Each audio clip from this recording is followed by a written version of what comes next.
Les damos la cordial bienvenida a este espacio de reflexión del Evangelio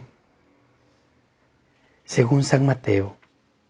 En aquel tiempo Jesús dijo a sus apóstoles: el que ama a su padre o a su madre más que a mí, no es digno de mí.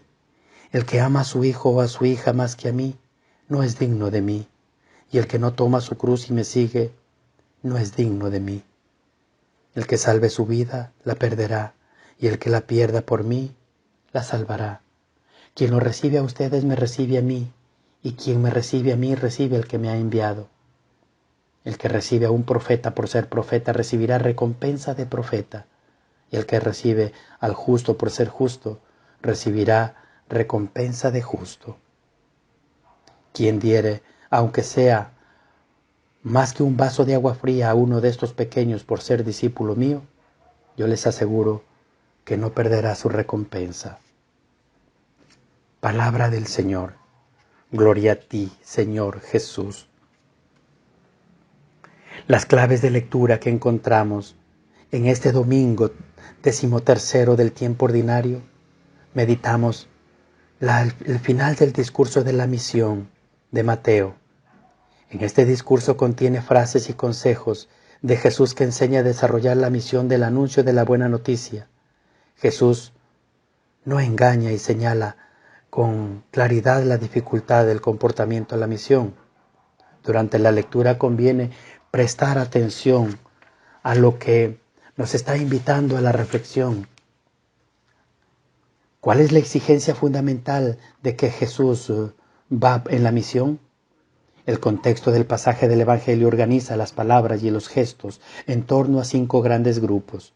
Un primer grupo que encontramos en los 5 primeros, el capítulo 5 al 7 del Sermón de la Montaña. Describe la puerta de entrada al reino. En Mateo 10 el discurso de la misión que describe cómo los seguidores de Jesús deben anunciar la buena noticia del reino y los cuales las dificultades de la misión conlleva. En Mateo 3 el discurso de las palabras por medio de las comparaciones sacadas de la vida de cada día revela la presencia del reino en la vida de la gente. En Mateo 18 el discurso de la comunidad describe cómo deben vivir los cristianos juntos, de modo que la comunidad sea una revelación del reino. En Mateo 24 y 25 el discurso escatológico describe la venida futura del reino de Dios por medio de este discurso literario. Mateo imita los 5 libros del Pentateuco y así como nos presenta la buena noticia del reino como una nueva ley de Dios. El discurso de la misión del evangelista reúne frases y recomendaciones de Jesús para iluminar la situación difícil en la que se encuentran judíos y cristianos. Hacia la segunda mitad del primer siglo, quiere animarlos a no desistir a pesar de las muchas y graves dificultades que encuentren en el anuncio de la buena noticia a los hermanos de una misma raza. Es precisamente en este periodo de los años 80 cuando los judíos están recuperando del desastre de la destrucción de Jerusalén que sucedía en el año 70 y comenzaba a reorganizarse en la región de Siria y Galilea. Crece la tensión entre la sinagoga y la iglesia. Esta tensión, fuente de muchos sufrimientos y persecuciones, sirve de fondo y de discurso de la misión por tantos del Evangelio de este domingo. La cruz forma parte del seguimiento de Jesús. Jesús dice: quien no toma su cruz y me sigue no es digno de mí. Y en el Evangelio de Marcos dice: quien quiera seguirme, que tome su cruz y me siga. Y en aquel tiempo en la cruz era la pena de muerte en el Imperio Romano que infringía a los bandidos y a los maleantes. Tomar la cruz y llevarla en pos de Jesús era el mismo que aceptar ser marginados del sistema injusto del imperio. La cruz de Jesús es la consecuencia del compromiso libremente asumido de revelar la buena noticia de que Dios es Padre y que, por tanto, todas las personas deben ser aceptadas y tratadas como hermanos y hermanas. Por causa de este anuncio revolucionario, Jesús fue perseguido y terminó dando su vida. Hoy hay pruebas de amor más grandes que dar la vida por el propio hermano. El amor de Dios es así de inmenso hacia los desfavorecidos. Tal como lo expresó con sus palabras y sobre todo con su conducta, Jesús de Nazaret tiene una dimensión política y provoca la resistencia de todos aquellos que defienden el poder y los privilegios. Los discípulos de Jesús, cuya vida responde a este mensaje, necesariamente tienen que desenmascararse e ir en contra de las estructuras de poder y de injusticia con la que dejarán de ser personas gratas para esos poderosos. Enfrentarse con la vida y con la predicación del reino de Dios al reino de Roma y sus colaboracionistas, los sacerdotes del templo de Jerusalén, ya no sabían que llevaban aparejados. Cuando Mateo escribió su evangelio, como ya hemos visto, Jesús había sido crucificado. Pues bien, cargar con cada uno con su cruz no se refiere en los evangelios a un consejo útil para saber sobrellevar las situaciones de los múltiples y variados sufrimientos que padecemos todos los humanos a lo largo de nuestra vida. En Mateo se alude específicamente a los sufrimientos que causa predicar el reino de Dios, no a otros. La frase "toma tu cruz" evoca la imagen política de vergüenza, de humillación, de dolor, de rechazo social, de marginación y hasta de la condena de muerte. Según eso, las palabras de Jesús son un llamado a defender a la gente situada en los escalones más bajos de la sociedad, como los pobres, los sin papeles, los parados y los marginados de cualquier condición. Tal es el riesgo que entraña proclamar y manifestar con la propia vida el reino de Dios, porque significa resistirse a las élites de poder y a sus intimidaciones, a que organicen el mundo sin tener en cuenta los millones de pobres y desheredados que van sepultados por el camino. Por consiguiente, el sufrimiento no tiene, en este contexto evangélico, un valor por sí mismo, como ejercicio de una ascesis, tal y como lo van interpretando y viviendo muchos movimientos a lo largo de la historia de la Iglesia. Aquí se expresa que el seguimiento del reino de Dios produce incomprensión, enfrentamiento, calumnias, vejación y hasta persecución. El sufrimiento por Cristo no está orientado al perfeccionamiento propio, sino que deriva del amor de Jesús a la gente. La concepción de Mateo no autoriza a la espiritualización de la cruz que acompaña a menudo la interpretación ascética, que es en la que nos hemos educado los de mayor edad.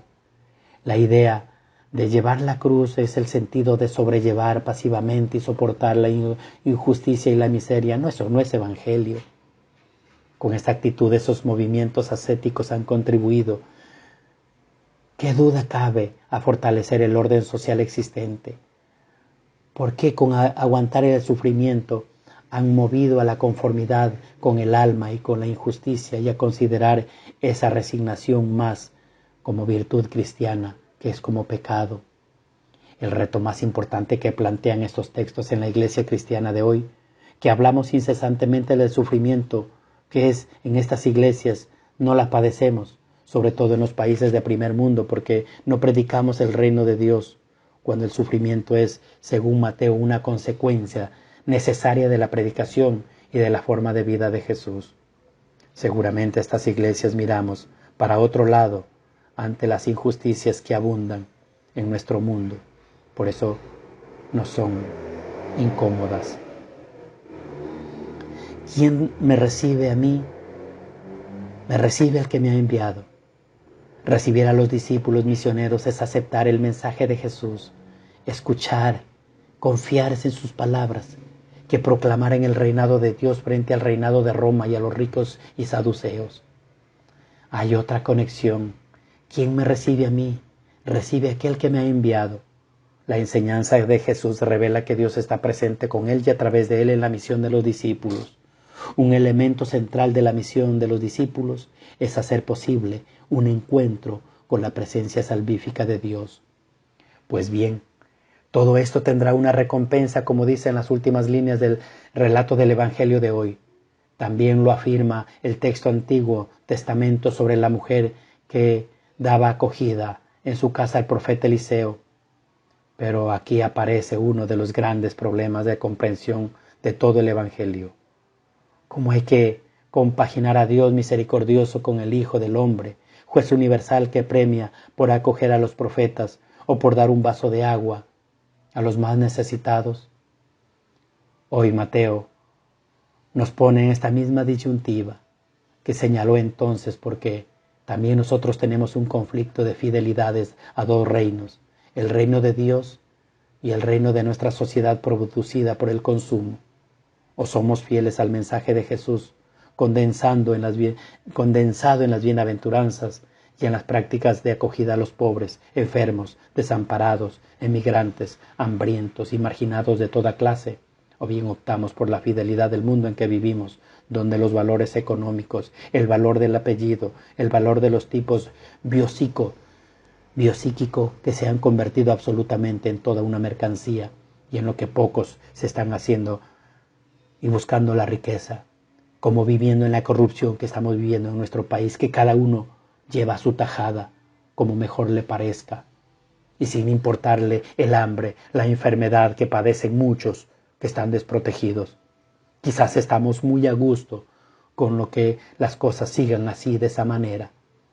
Impávidos nos quedamos mirando cómo todo el mundo saca tajada, robando y robándole a los pobres, para que ahora otra vez nos quieran meter la mano al bolsillo, quitándonos lo que no nos dan, incluso hasta el trabajo, y limitándonos nuestros sueldos. Es un saqueo sin límites de los recursos naturales, sin otro objetivo que el lucro, que cada vez es mayor en unos pocos, que nos han dado un aviso muy serio con esta pandemia, en la que apenas estamos alzando la cabeza, pero que recibimos otro golpe de la corrupción, que es una pandemia mucho peor, que a veces preferimos estar muertos a estar viendo tanta injusticia y dolor. Si los que nos llamamos discípulos de Jesús decimos que queremos dar testimonio de las bienaventuranzas con nuestras vidas, pero esto nos produce la oposición de aquellos a los que este mensaje perjudica sus intereses, quizás sea porque nuestra implicación en el mensaje de Jesús es muy escasa o hasta nula. Quizá Mateo, negándose tajantemente a nuestras iglesias de Europa, de Occidental, y el derecho a anunciar el Evangelio del Reino, porque apenas seguimos la dirección, que el marco, que ni protestamos contra los poderosos ni los ricos de nuestro mundo ni nuestro tiempo, y se hace ver visiblemente la justicia de Dios y con ello el Evangelio. Hay muchas cosas que tenemos que cambiar. Hay muchas cosas que debemos extirpar de raíz con la intención de que se distancie de un sistema que hace más pobres a otros y a los ricos cada vez más ricos. Están ligadas institucionalmente a este sistema que han de mantener la boca cerrada. Para poder anunciar el mensaje deben aguantar el silencio, con la cual se encuentra ya un círculo vicioso para sustituir a las iglesias que se ven obligadas a silenciar las exigencias del Evangelio. ¿Será que la iglesia se ha olvidado del seguimiento de Jesús? ¿Será que nos da miedo anunciar porque nos da miedo dar la vida? Nos dará miedo anunciar el Evangelio y exigir que nos devuelvan la misma dignidad que todos quieren. Toma con tu cruz de todos los días y sígueme. Eso es parte del camino de la que nos promete Jesús.